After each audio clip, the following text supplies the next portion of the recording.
Chase the lion.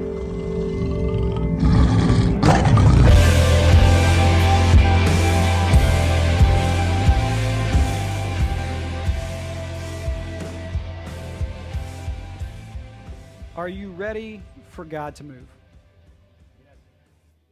Okay. So I don't think people know. I don't think people know. Like, we're interactive here. And so that's what we do. And this series is all about what we collectively are going to do. And so when we say, God, we need a move, I don't know about you. I want something different. 2020 has been terrible. I want to see God move in a new way here on this earth. Are you with me? If you are, I'm going to ask you to do something. I want you to raise your hand when I ask this question. And listen, I grew up Real Baptist. I get it. So even if it's just like a little, like here, I'm cool with that, right? Are you ready to see God move in a new way? Get a hand up if you feel it. Okay. God moves through his people. So if you raised your hand, you signed up to move. You signed up to be a part of what God is going to do. We've been in this series called Chase the Lion the last couple of weeks, and this is such an important series for who we are and what I think God wants to do in this world. And so if you haven't been with us, real quick, it's the story of Benaiah. He's in 2 Samuel chapter 23. He's one of David's warriors, and on a snowy day, he chases down a lion into a pit, and he kills the lion. And Mark Batterson wrote an amazing book called Chase the Lion about it, and that's kind of what this whole series is about. It's about going after that thing that God has for you. In the first week, we said that everyone has a lion to chase. Everyone has a purpose, a reason for being here. God has given you some kind of destiny to chase after. And then last week, we talked about being prepared for that moment. What are you doing today to be prepared for when God calls you to go? Because there's going to be a moment when he says go. What are you doing to be ready for that moment? And so if you haven't had a chance to listen to the other two, I encourage that. You can do it on our Facebook, Simple Church Tulsa. But I want to talk about today about God moving. In every hero movie or every epic movie, there's this moment. There's this moment when the would-be hero has to decide what he's going to do in that moment. Is he going to drift that car into fame? Fast and the Furious, I don't know, maybe that's how you have an epic moment. Like with that moment in the movie where he's going to change everything or he's going to run from it. And I call that the over-the-top moment. How many of you know Over the Top, the movie? Okay, we're about to get schooled on it. By the great Sylvester Stallone. He is a truck-driving dad who's trying to win the heart of his son. How's he going to do that, you ask? An arm wrestling tournament. Fantastic. If you haven't seen it, go home and watch that bad boy. So he goes through all these things, and he has this epic moment when he's fighting not fighting, it's arm wrestling. When he's, arm wrestling, whatever that is, the toughest guy there. And Sylvester Stallone in the movie, he always wears this trucker hat. And he makes this move. Who can tell me what the move is? Turns his hat backwards. Yeah! Bonus points. Yeah. You get extra stuff in heaven for that. So he has this moment, this hat, and it's like slow-mo, and he just wham, back. That's the secret move. Also, the illegal move that he did. So he turns the hat backwards. He goes over the top of the hand, and bam, it's illegal. So that whole movie's trash. Anyway, the point is, everybody has an over-the-top moment. Everybody. You're not exempt from that. God has a purpose and a plan for you and a thing to go chase after. Every one of you. And there is going to be a moment when he says go. That's what we talked about last week. Are you ready for that? But you're never going to be fully ready for that moment when he says go. Because it has to be him doing it in you and through you. But there is going to be a moment when he says go. A moment. Don't laugh at that. What? It's not that funny. I say like 70,000 words up here, and if I get one wrong. Actually, these two right here basically preached a message this morning. I was almost done. I was like, dang, that's good stuff. But, they pay me to say stuff, so I'll get up here and do it. We don't see any change in the world without these move moments. There's no change. All the big things that have ever changed in our world is because someone decided to stand up in that moment and chase after what God has called them to. And that's true for every single person. I know for me, now this isn't a religious moment in my life, but it was August 30th, 1996. I was 16 years old. And something you have to know about me is I was deathly shy. Like really, it's hilarious that I'm doing this today, that I stand before people.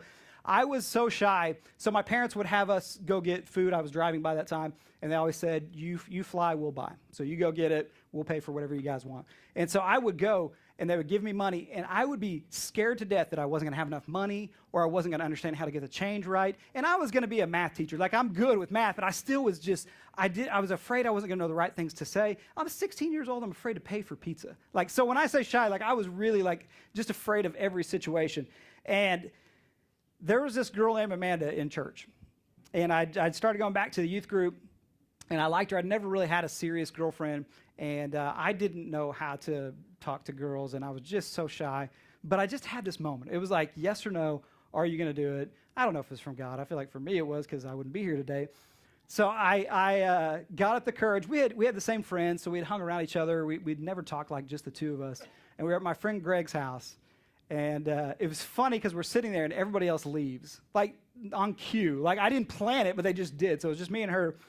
And I think I actually said, do you want to go steady? Like, I didn't know how to do it. So I was like, I'm kicking this old school. Like, check yes or no. Here's the note or whatever. For some reason, she said yes. And the rest is history. And honestly, we would not be here today. This church would not exist if she had not said yes. She kept me on a good path. She kept kept me together. I'm kind of crazy, as you can tell. So she kept me on a good path. And so that for me was like this epic moment. Yes or no? Am I going to step into that moment? And we have those throughout our life. But most importantly, we have those moments with God. If you're a Christ follower, you're going to have those moments when God says, go. Are you willing to make that move? And here's the other thing that I would say. What if you missed a moment? There's some of you, you're here and you missed a moment. God told you to do something maybe a long time ago, and you didn't do it. Are you done? Is that it? Was that your only thing? Is God through with you? I want to look at a story in the Bible and kind of see how this happens. And the story is Jonah. Now, if you've been in church at all, you've heard the story of Jonah and sang songs about it and all those things. But it's really actually a very adult story. And what I want you to do is, as we're going through this, I want you to place yourself into the story. I want you to be Jonah and ask yourself, am I experiencing this now, or have I experienced this in my life? And what is God trying to tell me? So let's start the story here in Jonah chapter 1. The Lord gave this message to Jonah, son of Amittai. Get up and go to the great city of Nineveh. Announce my judgment against it, because I have seen how wicked its people are. Now stop right there, because if you know the story of Jonah, we tend to get down on Jonah and be like, I can't believe you did this and that. Let me give you a little history on Nineveh. This was the capital of Assyria. They were brutal people, and Nineveh were the most brutal. They were terrorists, savage terrorists. They funded the Assyrian war machine. Like, that was their job, to go to other places, kill everyone, take all of their stuff to fund what was going on in Assyria. So when God says to Jonah, hey, go tell them that they're condemned, it's not an easy task, okay? He had to go to the most brutal place. As a matter of fact, they were known for chopping up body parts and sending them to different nations just to say, hey, don't mess with us. And one of the kings, what he loved to do is he would chop the head off of the other king. He would put it on a pole, and he would bring it back with him. And when they had this great banquet to celebrate, he would just hold it there. So people were like, hey, pass the hummus, cool severed head. You know, like, what a weird thing going on. But they wanted people to know, like, we mean business. So when God says to Jonah, go there and tell them they're doing everything wrong, it's not easy. Hear this. Our call sometimes is not going to be easy. That move moment is not going to be easy. It's not about it being easy. It's about it being what God wants for our lives. That's it. And Jonah is in that moment. He has this opportunity. Jonah is God's prophet. This is like God's guy. He hears from God.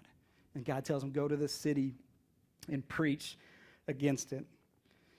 Verse 3, but Jonah got up and went the opposite direction. Again, put yourself in the story. To get away from the Lord. He went down to the port of Joppa, where he found a ship leaving for Tarshish.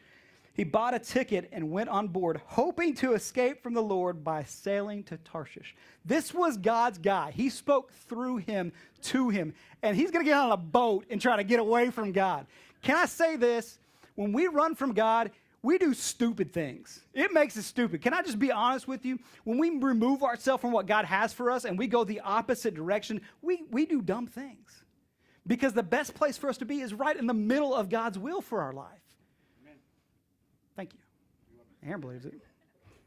Listen, you raised your hand and said you want to be a part of a move. So some of the stuff we're going to talk about today is not easy, because we have to turn in on ourselves and say, why do I do the things that I do? Or why am I not doing the thing that God is calling me to do? Because here's the deal. There's only two reasons that Jonah would have run. And I want you to place yourself in his shoes. He either was deathly afraid, which means that he didn't trust God enough, or he was prejudiced and he did not want to see those people be saved. That's it. Those were his only two motives. That's the only two reasons that he would have ran. And I wonder today, are we in the same boat? He didn't want to see those people be saved. We'll find out later in the story. They didn't look like him. They didn't think like him. They didn't act like him. So he didn't want to see them saved. What happens so many times is as Christ followers, instead of going out to the world where God wants us to be, we turn inward and make it all about ourselves. God wants to see people saved that don't look like you, that don't think like you, that don't act like you. His desire is for salvation for them. But we turn inward. That's what Jonah did. It was all about what he wanted and how he felt and who he thought should be saved and how he thought it should all happen. And that's not the heart of God. Help us not to fall into that same trap. You see, we want to see a move. We want to see something happen. The problem is we expect the world to do it. We expect the world to make the change. They're not going to. They're not supposed to. There's nothing in the Bible that says, hey, the pagans are going to change everything and then it'll be cool. He says, you go do it. You be that movement. You be that change that you want to see. Inspire other people. That's how it's going to happen. Why are you not moving? So Jonah decides, I don't want to see this. I'm going to run from God. Verse 4, but the Lord hurled a powerful wind over the sea, causing a violent storm that threatened to break the ship apart.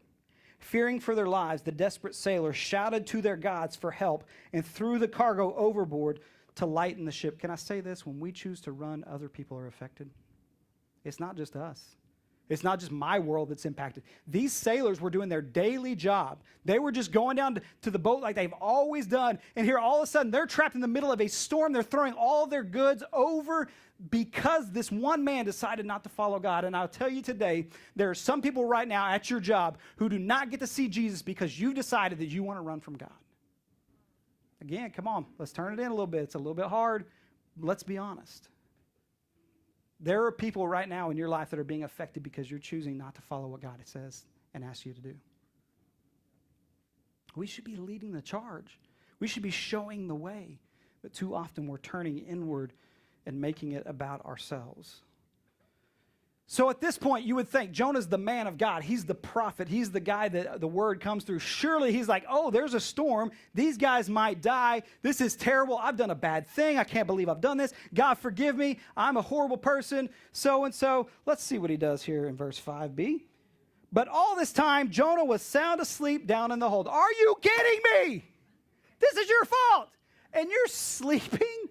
You're down there while everyone else is up here freaking out. Lord, help us to never get to a place where we sleep while the storm rages in other people's lives. I pray that there's never a time where I'm not broken for the people who are broken, that I'm able to sleep in their circumstances.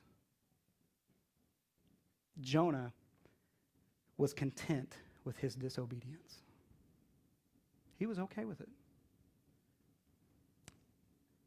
That's a dangerous place to be. I've seen a lot of great Christians and a lot of great churches destroyed because they got content with where they were at.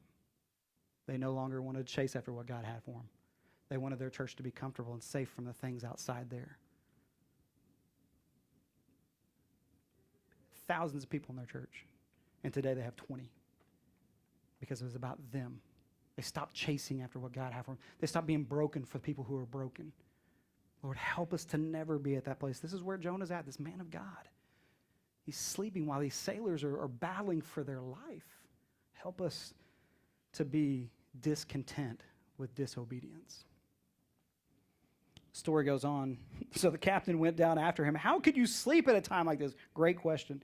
Get up and pray to your God. Maybe he will pay attention to us and spare our lives.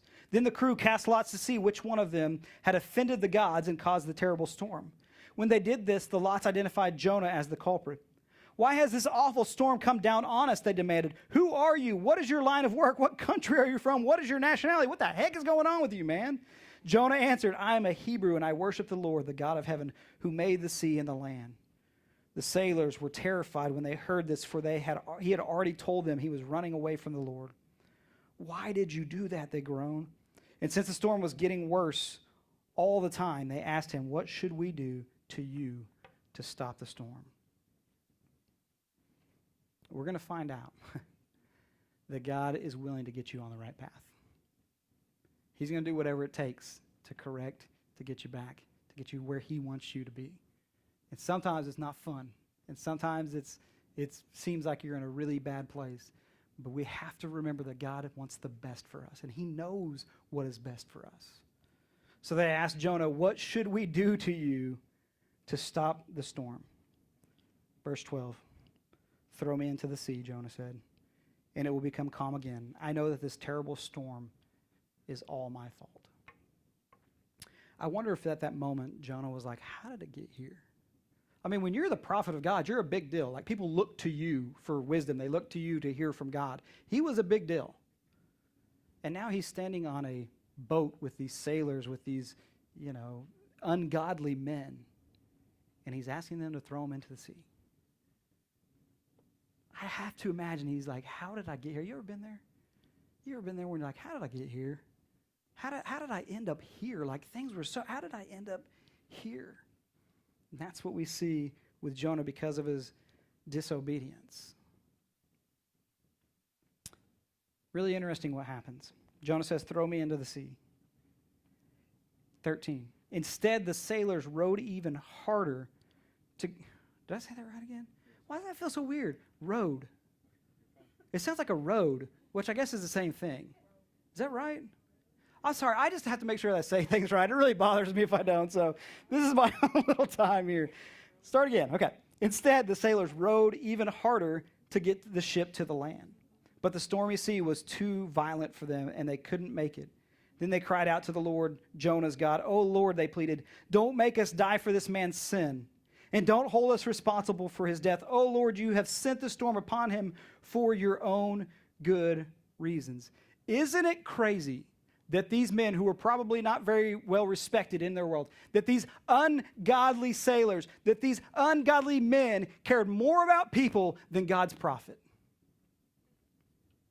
Jonah, one man, God's man, was told to go to save an entire city, and he didn't do it. These ungodly sailors just had to throw out one man, and they weren't willing to do it. They wanted to do everything to fight for his life. Church, help us to understand and help us to never get to a place where the world is doing more for the world than we do. When the world is loving people better than we do.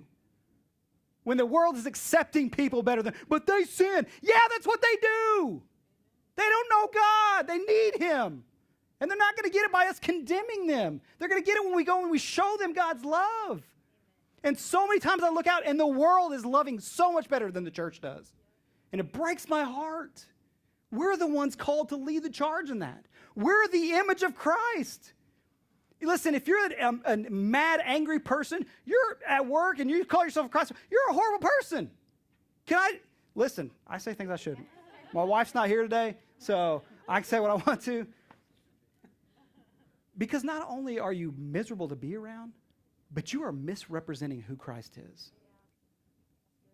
Christ never judged people by how they looked, how they act, what they did. He understood they were broken. They needed salvation. Help us for our hearts to be broken, to lead the charges. It's so crazy to me that these sailors, listen, I'm going to be honest. If I'm on that boat and that thing's rocking and going, I'm like, okay, come here, Jonah. See ya. I'm like, are we 1, 2, 3 in this? How we doing? Grab a leg. Let's go, right? I'm going to throw him overboard. Oh, we're going to stop this. I don't want to be in this. I didn't cause this. The mercy that these sailors have should have condemned Jonah to his core. Wow, these guys want to save me even though their life is on the line. What an amazing moment. I want to read a Charles Spurgeon quote because he's a genius. Because sometimes we want the easy road and we want it to be our way. This is what he says. There are no crown bearers in heaven that were not cross bearers here below. I thought about saying that and not saying it was from him and just saying, guys, I just thought of this last night. It's so true, though. When you sign up to follow Christ, that's why it says count the cost. We're not called for easy. We're called to move when God says move. My Bible says in Luke, take up your cross daily.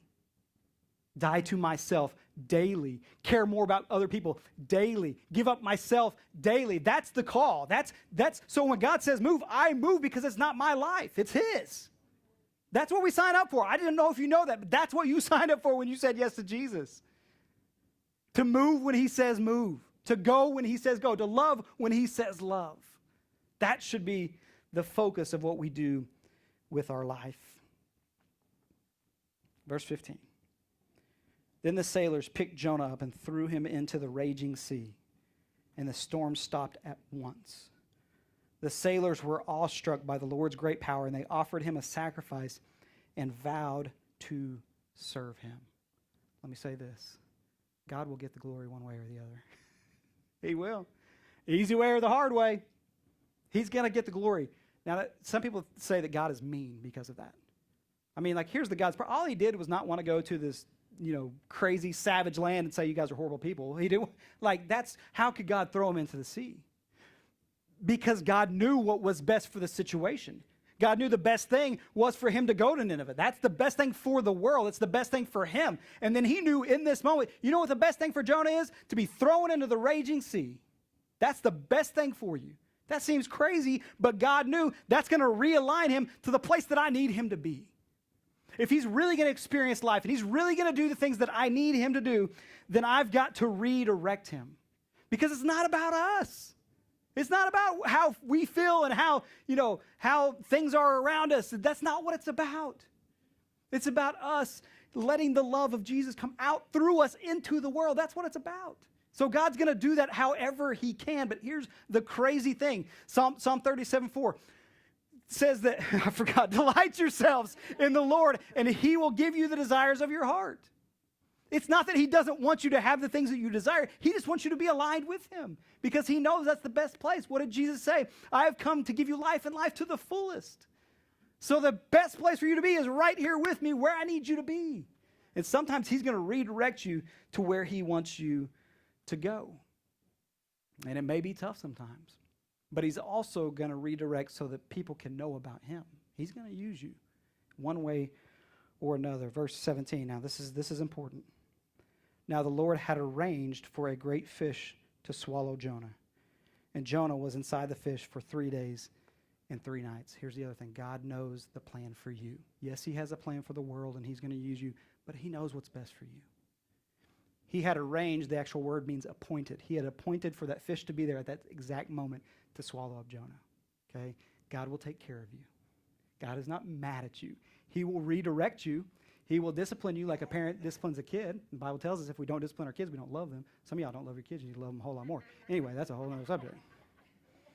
You need to get on their TikTok and you need to see what's on there. I'm just saying, if you don't know TikTok, you better get your butt on there because that thing is... Anyway, that's a whole... I don't even know where that came from.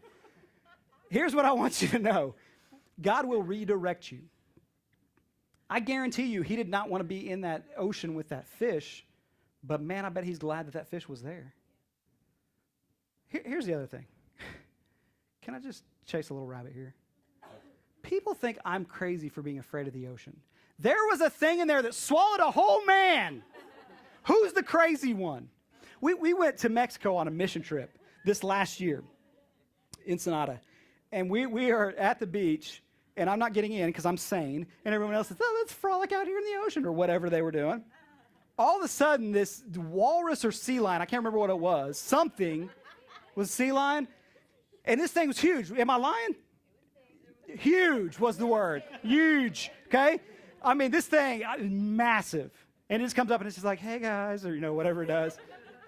Something had chewed that thing up. I mean, it had bite marks all over it, which means that something was bigger than that in there biting that thing. Who's the crazy one? Case dismissed. All right, here we go. I don't know what that was all about. I just feel like God will redirect you for your redemption.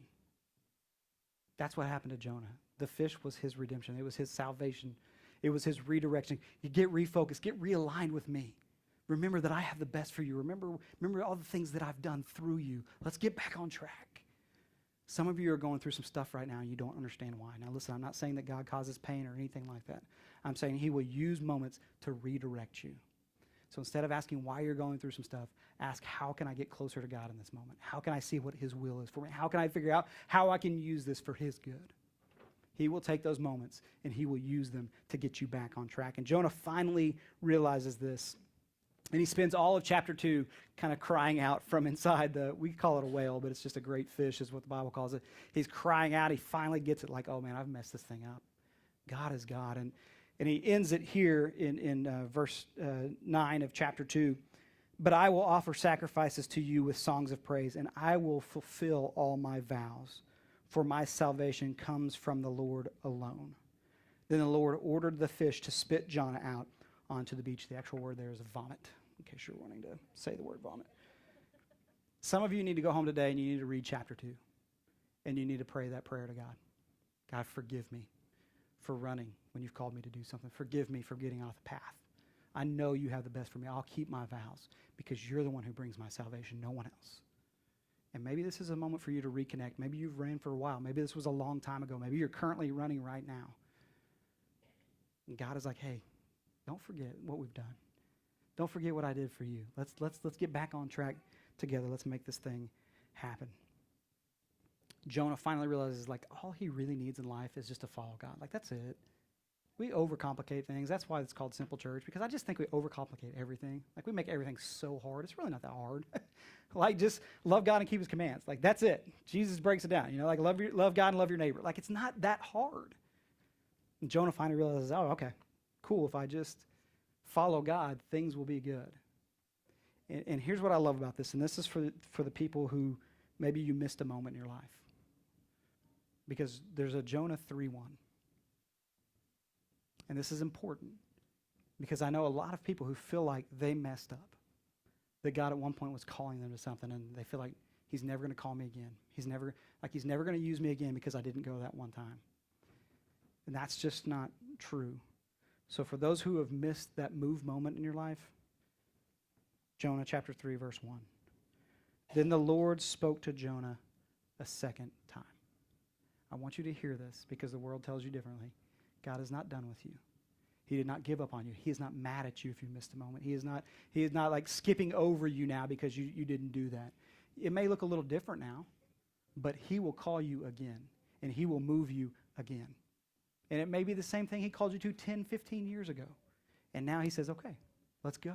You've learned. You went through some tough times. Let's make this happen. But you can have a Jonah 3:1.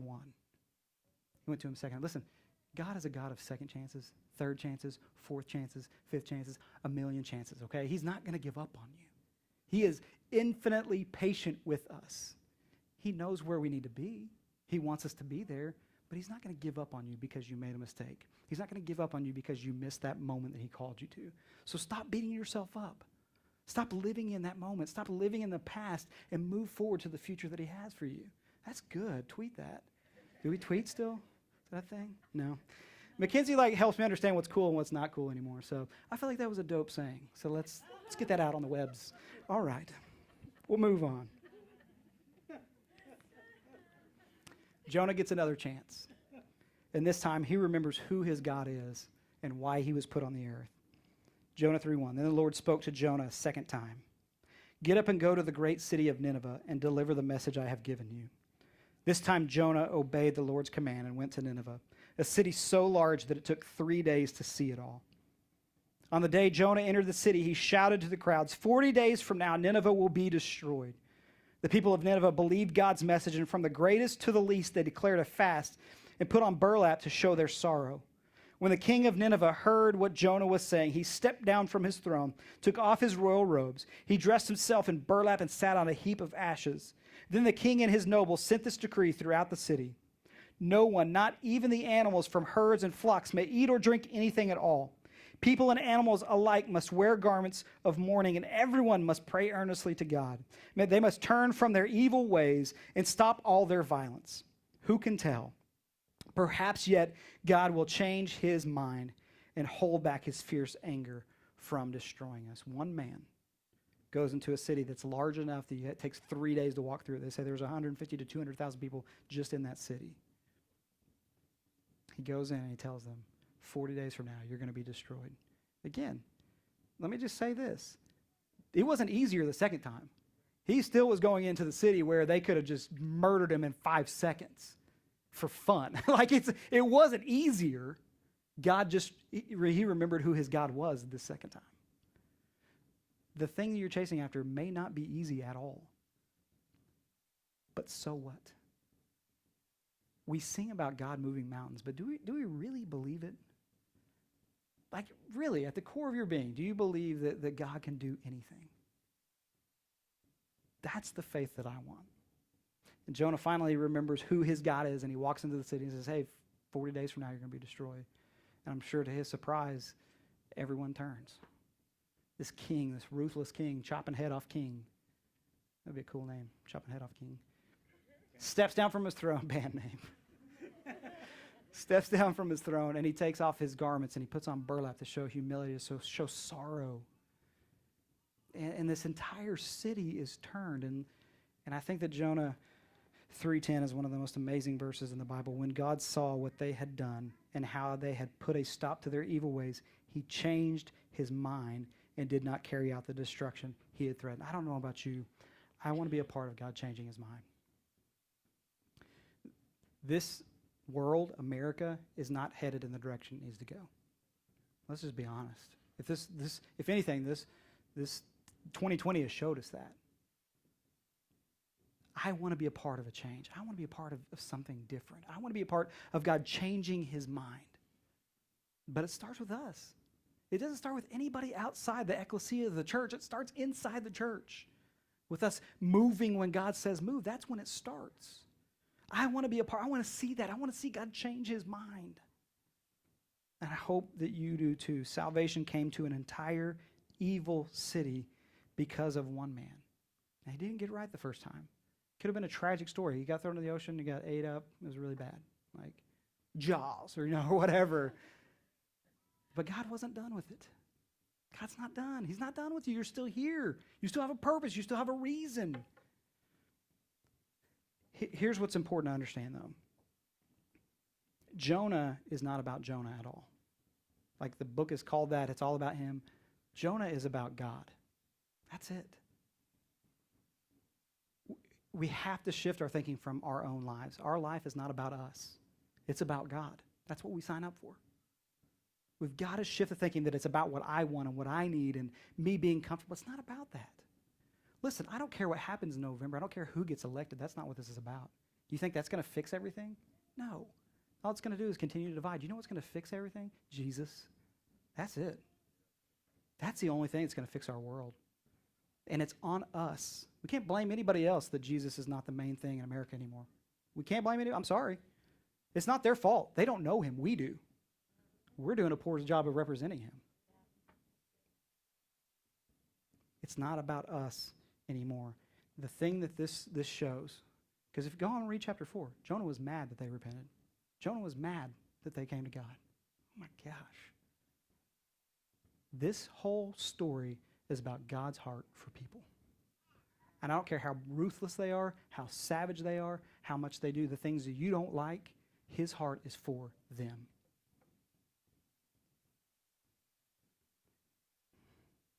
Okay, I'm going to say it. I'm not going to say it. I'm going to say it.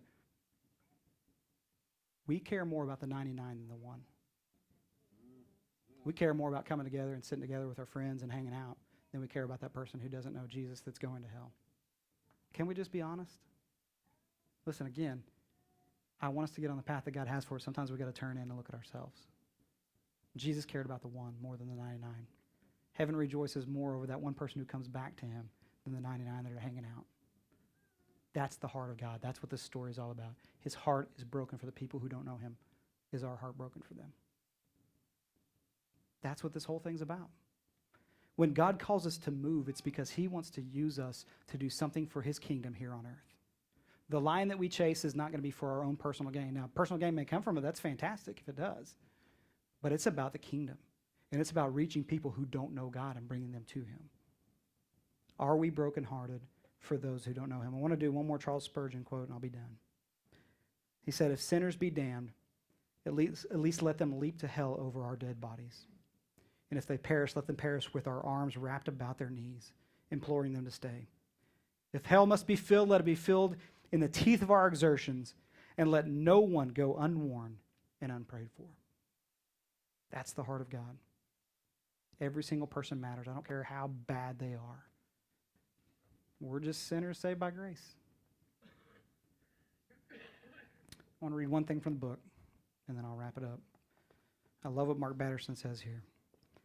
At the end of our lives, our greatest regrets will be the God-ordained opportunities we left at the table, the God-given passions we didn't pursue, and the God-sized dreams we didn't go after because we let fear dictate our decisions. And you can plug anything in there for fear. Our racism, our selfishness, our complacency, whatever the thing is. That's what we're going to regret. Those moments that God said go and we didn't go. But remember Jonah 3:1. Came to him a second time. You're not done. If you missed a moment, that's okay. God still has more for you. But this time, step out and see what